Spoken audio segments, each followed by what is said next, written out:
தாய் தமிழ் நேயர்களுக்கு வணக்கம். என்று நம்மோடு நேர்காணல் பேசுவதற்காக அரசியல் விமர்சகர் திருமதி ராஜகம்பீரன் அவர்கள் நம்முடன் இருக்கிறார். வாருங்களோடு பேசலாம். சார் வணக்கம். சார் வணக்கம். தமிழக வெற்றி கழகத்தினுடைய மகளிர் தின மாநாடு நடந்து முடிஞ்சிருக்குது. விஜய் அவர்கள் பல்வேறு புதிய புதிய திட்டங்கள்லாம் அறிமுகம் பண்ணியிருக்காரு.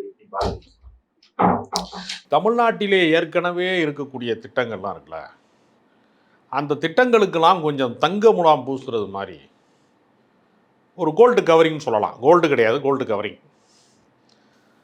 1000 ரூபா மகளிர் உரிமை தொகை திமுக அரசு கொடுக்கறது, அது 1500 ஆகும்னு அவங்களே சொல்கிறாங்க. 2000 ரூபா கொடுப்போம்னு இவர் சொல்கிறாரு, எடப்பாடி பழனிசாமி. இந்த ஏலத்தில் 1 தரம் 2 தரம் 3 தரம் வாங்கல, நான் 2500 கொடுக்குறேங்கிறாரு. அப்போ அதிமுக திமுகவினுடைய நீட்சியாகத்தான் அவர் சிந்திக்க முடிகிறதே தவிர தனித்துவமாக சிந்திக்க முடிகிறதா இன்னொரு கேள்வி இருக்குது. நீங்கள் மாநகர பேருந்தில் பயணிச்சிங்கன்னா, இது சில பேருக்கு தமிழில் புரியாது. டவுன் பஸ்ஸில் போனால், தூய தமிழில் சொல்கிறேன், டவுன் பஸ்ஸில் போனால் பாலியல் ரீதியாக யாராவது பெண்களை சீண்டினால் ஒரு பட்டன் அமுக்குனின்னு வச்சுங்க, அது ஒன்று வச்சுருக்காங்க. இப்போ அது நேராக போலீஸ் ஸ்டேஷனுக்கு போய் சம்மந்தப்பட்ட வண்டியை மறித்து ஆளை தூக்கலாம். இது ஏற்கனவே நடைமுறையில் இருக்குது. பெண்களை பாலியல் ரீதியாக ரொம்ப கூட்டமாக இருக்கிற நேரத்தில் சிசிடிவி கேமராலாம் வச்சுருக்காங்க. யாராவது சீண்டல் செய்தால், பாலியல் சீண்டல் செய்தால், அத்துமீறினால் அதையெல்லாம் பிடிக்கிறதுக்கு வச்சுருக்காங்க. இவர் என்ன சொல்கிறாருன்னா, விஜய் நாங்கள் ஆட்சிக்கு வந்தால் அதெல்லாம் செய்வோங்கிறாரு. அது ஏற்கனவே முடிஞ்ச விஷயம். அப்போ அவருக்கு தெரியல. ஏன்னா மாநகர பேருந்தில் அவர் ஒரு நாள் கூட ஏறினது கிடையாது, இறங்கினது கிடையாது. அவர் கூட இருக்கிறவன் கள்ளலாட்டிருக்கான் ஒருத்தன், அந்த ஆள் பஸ்ஸில் போக வாய்ப்பு இல்லை. அப்போ எலைட் அரசியல், ஸ்டார் ஹோட்டலில் தானே கூட்டம் போடுறாங்க. நீங்கள் சாதாரணமான கூட்டம் எங்கேயாவது போட்டிருக்காங்களா? மேடை என்னவா இருக்கும்? ஒரு மேடை அதிகபட்சமாக நீங்கள் பல கூட்டங்களில் நம்ம பார்த்துருக்கோம், ஆள் உயரத்துக்கு மேடை போட மாட்டாங்க. ஒரு மனிதன் நின்றால் ஒரு இடுப்பளவு தான் மேடை இருக்கும். இவங்க பஸ்ஸு மேலே ஏறி நிற்கிறாங்க, கூரை மேலே ஏறி நிற்கிறாங்க, மேற்கூரையில். பார்க்க வர்றவனுக்கு மேற்கூரை கிடையாது. வெயிலில் வாடி வதங்கி யாரோ ஜோசியக்காரன் சொன்னான்னு மத்தியானம் உச்சி வெயிலில் கூட்டம் போட்டு இது வரைக்கும் ஒரு 50 பேரை கொண்டிருக்காப்புல. மேற்கூரை போடுவதற்கு தவறியதுனால 50 பேர் மேலே போயிட்டான். இப்போ சமீபத்தில் இருக்கிற ஒரு கூட்டத்தில் தான் மேற்கூரையே போட்டிருக்கான். அது எஸ்ஓபியுடைய வழி. ஆமாம், அதனால போட்டிருக்கான், அரசு உத்தரவில் போட்டிருக்கான். அப்புறம் பார்த்தீங்கன்னா சக மனிதனை அவமதிக்கிறது இருக்குல்ல, அந்த செக்யூரிட்டி, அந்த பாதுகாவல் வீரர்கள்லாம் இருக்கிறாங்கல்ல, முட்டி போட்டுருந்தாங்க இவர் பேசுகிற வரைக்கும். இது என்னடா, அவனும் மனிதன் தானே. என்ன தான் காவல்துறை அதிகாரியாக இருக்கலாம், அல்லது பாதுகாவலராக இருக்கலாம், சிறப்பு பிரிவாக இருக்கலாம், ஓய்வு பிரிவு பாதுகாப்பாக இருக்கலாம், என்ன வேணாலும் இருக்கலாம், மனுஷன் தானே. என்ன முட்டிக்கால் ஓடுறது? இங்கே தலைவர்கள் எப்படி இந்த மண்ணிலே வாழ்ந்திருக்கிறார்கள் என்கிற வரலாற்றை விஜய் தெரிந்து கொள்ளவே இல்லை. முதலமைச்சராக இருக்கிற போது காமராஜர் சுற்றுப்பயணம் போகிறாரு. அப்போல்லாம் முன்னறிவிப்பு செய்துவிட்டு போகிற வழக்கம் இல்லை. அவர் காந்திய தொண்டர். திடீர்னு அவர் போகிறாரு. போகிற இடத்துல, சுற்றுப்பயணங்கள் மேற்கொள்கிற இடத்துல மதிய உணவு இடைவேளை நேரம் வருது. ஒரு பயணியர் விடுதி, டிராவலர்ஸ் பங்களாவில் போய் தங்குறாரு. முதலமைச்சர் வருகை யாருக்கு முன்கூட்டி தெரியாததுனால மின் தடை பண்ணிவிட்டான், கரண்டை கட் பண்ணி விட்டாங்க. ஃபேனு ஓடலை, ஏசி ஓடலை. அவர் என்ன பண்ணிட்டாரு, ஒரு காம்பவுண்டு சுவர் இருக்குது, அதில் நல்ல அடர்த்தியான ஒரு பெரிய வேப்ப மரம். என்ன பண்ணிட்டாரு, ஒரு அரை மணி நேரம் குட்டி தூக்கம் போடுவார். என்ன பண்ணிட்டாரு, கூட இருக்கிறவன்ட்ட வேப்ப மரத்தடியில் கட்டில் போடு, கொஞ்சம் நேரம் நான் படுத்துக்கிறேன் அப்படின்ட்டார். யாரும் டிஸ்டர்ப் பண்ணல, இபி அதிகாரிக்கெலாம் போன் பண்ணலை. கொஞ்ச நேரம் இருக்கார். முதலமைச்சராக இருக்கிறான்னு சொல்லிட்டு தலைமாட்டில் ஒருத்தன் போலீஸ் ஒருத்தன் துப்பாக்கி கூட இருக்கான், கால் மாட்டில் ஒருத்தன் இருக்கான். காமராஜர் புரண்டு படுக்கிறார், தூக்கம் வர மாட்டேங்குது. அதுவே குட்டி தூக்கம். அவர் சொல்கிறாரு போலீஸ்காரன்ட்ட, தலைமாட்டில் ஒருத்தன் துப்பாக்கி வச்சா அவனுக்கு தூக்கம் வருமானாரு, கால் மாட்டில் ஒருத்தன் துப்பாக்கி கூட அவனுக்கு தூக்கம் வருமானாரு. வராதுண்ணா. அது மாதிரி தான் நானும் மனுஷன்தான், முதலமைச்சராக இருந்தாலும் நான் மனுஷன்தான், ஓரமாக சாத்தி வச்சுட்டு நீனும் ஓய்வு விடலைன்னாரு. எப்படிப்பட்ட மகத்தான மனிதர்கள் வாழ்ந்த மண்ணில் தியாகம் செய்தவர்கள். இப்போ தான் சமீபத்தில் தான் நல்லகண்ணையா மறைந்தார், சுதந்திர போராட்டத்தினுடைய தியாகி. அங்கே தொடங்கி, வெள்ளக்காரன் தொடங்கி இங்கே இருக்கக்கூடிய இன்றைய அரசியலினுடைய மோசமான விளைவுகள் அத்தனைக்கும் எதிராக போராடினவர். தன்னுடைய உடலை வந்து மருத்துவக் கல்லூரிக்கு தானமாக கொடுத்தவர், தன் வாழ்நாள் முழுக்க செல்வம் சேர்க்காதவர், வாடகை வீட்டில் வசித்தவர். அப்படிப்பட்ட மகத்தான தலைவர்கள் வாழ்ந்த மண்ணில், ஜீவானந்தம் வாழ்ந்த மண்ணில், காமராஜர் முதலமைச்சராக இருக்கிற போது ஜீவாவுக்கு ஹவுசிங் போர்டில் ஒரு வீடு கொடுக்கலான்னு நினைக்கிறாரு. எல்லா மனிதர்களுக்கும், எல்லா ஏழைகளுக்கும், எல்லாருக்கும் வீடு கிடைக்கிற ஒரு நாளில் தான் நான் சொந்த வீடு வைத்துக் கொள்வேன்னு சொன்னவர் ஜீவானந்தம். அப்படியெல்லாம் வாழ்ந்த மனிதர்களுக்கு மத்தியில் ஒரு அரசியல்வாதியாக நான் வர்றேன்னு சொல்லிட்டு, உனக்கு எதுவுமே தெரில, வரலாறு தெரியல, ஒன்றுமே தெரில. திமுக என்ன சொல்லுச்சோ, அதிமுக என்ன சொல்லுச்சோ எல்லாத்தையுமே நீ வந்து திரும்ப சொல்கிற, கிளிப்புள்ள மாதிரி காப்பி பேஸ்ட்டு. புதிதாக எந்த கருத்தும் உங்ககிட்ட இல்லை. ஏன்னா உங்க ஆட்சியில சரிவர செய்யல, அதை நான் சரிவர செய்வேன் அப்படிங்கிறது தாங்க.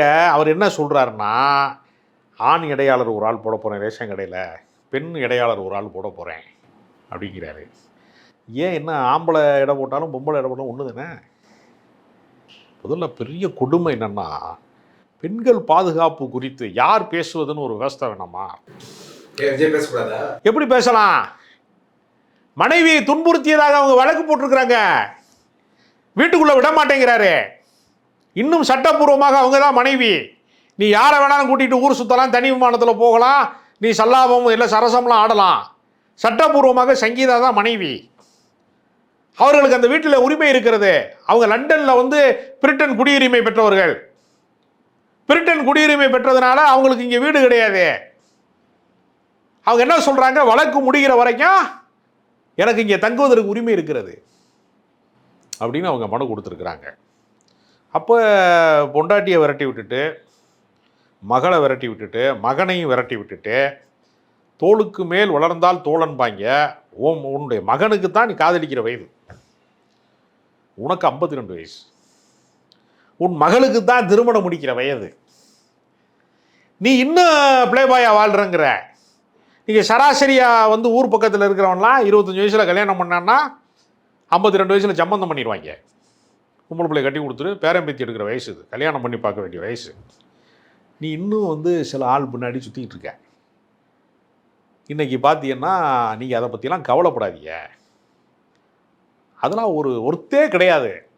யார் 26 வருஷம் குடும்பம் நடத்தின நீங்க ஹர்ட்டானதெல்லாம் எனக்கு ஹர்ட்டான மாதிரி இருக்கு இல்லைங்க. அவருக்கு என்னன்னா, எனக்கு ஆச்சரியமான விஷயம் என்னன்னா, தன்னை பார்க்க வந்தவன் முண்டியடித்து மூச்சு திணறி வெயிலில் விழுந்து பசி தாகத்தில் செத்து போனதை கண்டுக்காம எஸ்கேப் ஆகி ஓடுனார்ல, தனி விமானத்தில் எஸ்கேப் ஆகி ஓடுனார்ல, அதே மாதிரி தான் புள்ள பொண்டாட்டி விஷயத்துல இருந்திருக்கான் மனுஷன். தன்னுடைய மனைவி விஷயத்துலையுமே எந்த விதமான ஈவு இறக்கமே இல்லை, மனிதாபிமானம் இல்லை. அவர்களை முறையாக செட்டில் பண்ணிவிட்டு நீ வேற ஒரு ஆளை பிடிச்சிக்கிட்டு இரு. பெத்த தாய் தகப்பனை தள்ளி வச்சுருக்க. 15 வருடங்கள் ஆகிவிட்டது என்னை தள்ளி வச்சுன்னு எஸ்.ஏ. சந்திரசேகர் பேட்டியே கொடுக்குறாரு. அப்போ தாய் தகப்பன் தகப்பனை ஜூனியர் ஆர்டிஸ்ட் மாதிரி நடத்துகிறேன். ஒரு சின்ன கேரக்டர் நடிக்கிறக்காக வந்திருக்கிறாரு ஜூனியர் ஆர்டிஸ்ட்டு. ஒரு சீன், மாநாட்டு சீனில் அப்படி உள்ளே வந்து கும்பிட்டுட்டு வெளியே போயிடணும்னு சொல்லி கூட்டு வந்துருக்காங்க. கட்சியை வந்து புஷியானது கைப்பற்றிட்டாருன்றத எஸ்ஏஜி சொல்கிறார், நான் சொல்லலை. இப்போ அவர் புதுசாக திட்டங்கள்லாம் அறிவிக்கிறாராம்.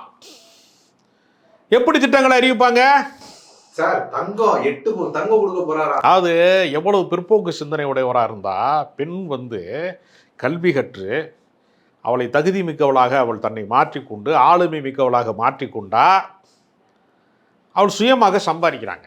ஐடி கம்பெனிலெல்லாம் பல பெண்கள் சம்பாதிக்கிறாங்க.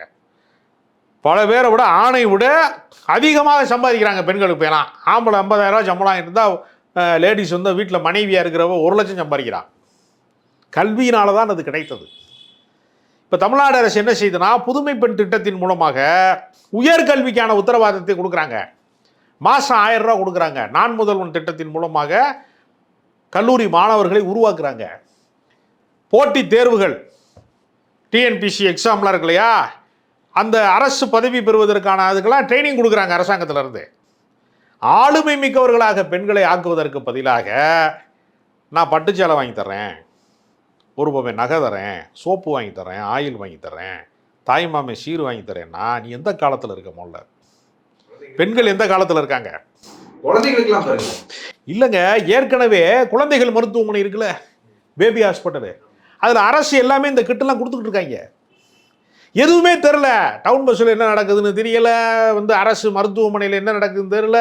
ஓமந்தூரார் மருத்துவமனை என்பது தனியார் மருத்துவமனைக்கு போட்டியாக உயர்தர சிகிச்சை கொடுத்துருக்குறாங்க. இப்போ ஐயா கடைசியாக நல்ல கண்ணையா சிகிச்சை பெற்றால ராஜீவ்காந்தி மருத்துவமனை, அதெல்லாம் இன்றைக்கி பார்த்தீங்கன்னா நவீன வசதிகளோடு கூடிய மருத்துவமனையாக இருக்கு. நானே சில ஆண்டுகளுக்கு முன்பு ராஜீவ்காந்தி மருத்துவமனையில் ஒரு தலை சுற்றல் மயக்கம் ஏற்பட்டு நான் அங்கே ஒரு 4-5 நாள் நான் இருந்தேன். 2 தினம் ஐசியூவில் இருந்து அப்புறம் நார்மல் வார்டுக்கு மாற்றப்பட்டு நான் அப்புறம் டிஸ்சார்ஜ் செய்யப்பட்டேன்.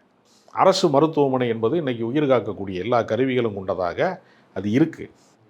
இப்போ நீங்கள் 14 அம்ச கோரிக்கைகளை நிறைவேற்ற போகிறேன் கனவு திட்டம்னு சொல்லி நேற்று முதலமைச்சர் சொல்லுகிற போது நான் தமிழ்நாட்டையே ஒரு சமத்துவபுரமாக மாற்றுவேன்.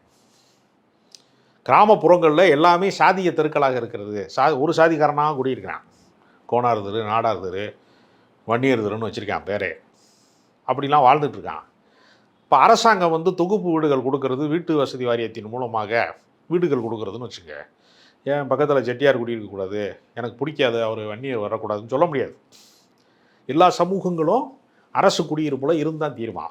அரசாங்கம் அதற்கான வீடுகளை தருவதற்கு 5 லட்சம் வீடுகள் கிராமப்புறங்களிலேயும் 2 லட்சம் வீடுகள் நகர்ப்புறங்களிலேயும். ஏன்னா வீட்டு வசதி வாரியம் பார்த்தீங்கன்னா, குடிசை மாற்று வாரியம் பார்த்தீங்கன்னா நகர்ப்புறங்களில் தான் அதிகமாக இருக்குது. கிராமப்புறங்களில் வீடு கட்டப்படலை இந்த அளவுக்கு அரசு வீடுகள். அதையெல்லாம் ஏற்படுத்தி தருவோம்னு அவர் சொல்கிறார். அப்போ ஒரு தொலைநோக்கு பார்வை இருக்கணும். இதெல்லாம் எப்படி நம்ம நிறைவேற்ற போகிறோம் அப்படிங்கிறதுக்கு பல பொருளாதார வல்லுநர்கள் பல பேரை கொண்டு ஆய்வு செய்வாங்க.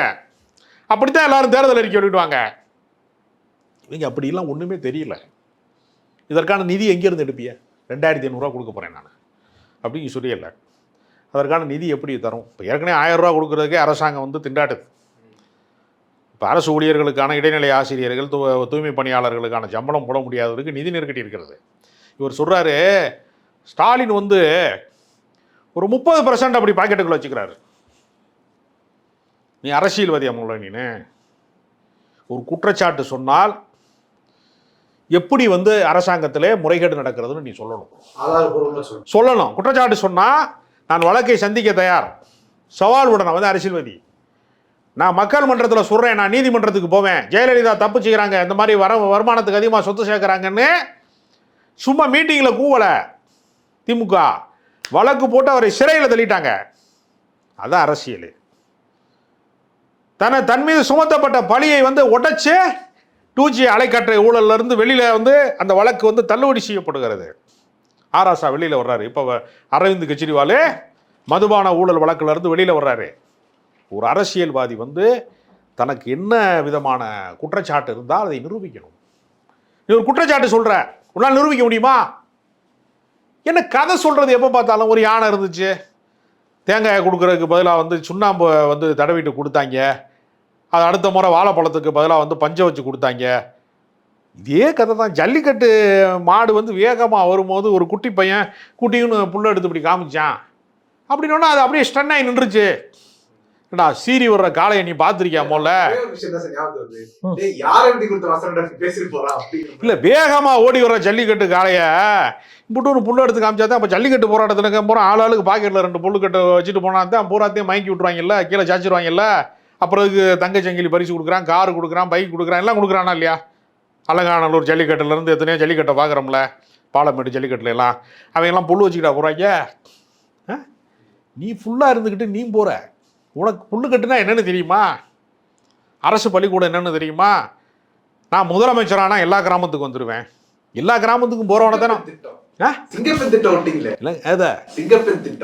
சிங்கப்பெண்ணு. ஓ வீட்டில் ஒரு சிங்கப்பெண்ணு இருக்குது, உன்கிட்ட டைவர்ஸ் கேட்குது சிங்கப்பெண்ணு, அதை சரி பண்ணிட்டுல நீ மகளிர் தினம் கொண்டாடன. அதனால் சினிமா டைலாக பூரா இங்கே பேசுகிறாரு. அவருக்கு அரசியல் புரிதல் இல்லை. அவரை சுற்றி இருக்கிற பூரா ஒரு மூடர் கூட மாதிரி ஒரு கூட்டம் இருக்கான். அதனால் அவங்க இதெல்லாம் ஒர்த்தே இல்லை. யார் 26 வருஷம் குடும்பம் நடத்தினவள அதெல்லாம் ஒரு ஆளே இல்லை அப்படின்னா உன்னுடைய கேரக்டர் என்ன? நீ எப்படிப்பட்ட ஆள்? நீ பெண்களுக்கு எதிரானவன். அது வீரமங்கை வேலுநாச்சியார் படம் வருமா? வேலுநாச்சியார் படம் வந்துச்சுன்னா உன்னை பிடிச்சிட்டுல போயிடும். பெண்களுக்கு எதிரான வன்முறையில் அது என்ன இப்போ இல்லாமல் இருக்கு? மகளிர் காவல் நிலையம் இருக்குல்ல, மகளிர் காவல் நிலையம் என்கிற திட்டத்தை முதல் முறையாக கொண்டு வந்தவர் கலைஞர். அதை டெவலப் பண்ணவங்க யார்? ஜெயலலிதா. எம்ஜிஆர் சத்துணவு திட்டம் கொண்டு வந்தாருன்னா இவர் வந்து காலை உணவு திட்டத்தை கொண்டு வர்றாரு மு.க. ஸ்டாலின். அதிமுகவும் திமுகவும் அடித்து கொண்டால் மக்களுக்கு நலத்திட்டங்கள் வரும். மாறி மாறி ஆட்சி செய்ததற்கு பின்னால் நலத்திட்டங்கள் இருக்கிறது. நீ எதுவுமே நிர்வாக அறிவு இல்லாமல், அரசியல் அறிவு இல்லாமல், வரலாற்று அறிவு இல்லாமல், பஞ்சு டைலாக் பேசிக்கிட்டு குட்டி கதை சொல்லிக்கிட்டு நீ இன்னும் ஆடியோ ரிலீஸ்லேருந்தே நீ இன்னும் வெளியே வரல. இப்படி பேசிக்கிட்டே தெரிஞ்சேன்னா உனக்கு பொண்டாட்டி ஓட்டு போட மாட்டாங்கிறது மட்டும் இல்லை, தமிழ்நாட்டில் எந்த பெண்களும் உனக்கு ஓட்டு போட மாட்டாங்க. ஏன்னா எல்லாருமே குடும்ப அமைப்பு சார்ந்தவர்கள்.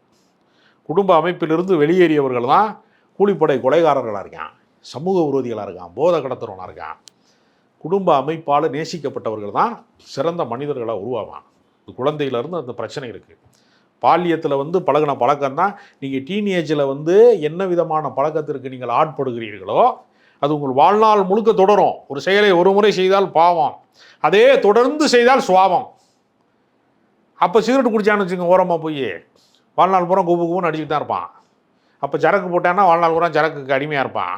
அப்போ அம்மா கையில் வச்ச மீன் குழம்பு தான் ருசியானது நினச்சான்னா உலக நாடுகள் முழுக்க சுற்றினாலும் விதவிதமாக நட்சத்திர விடுதிகளில் தங்கினாலும் அம்மா கை பக்குவம் மாதிரி வராதும்மா.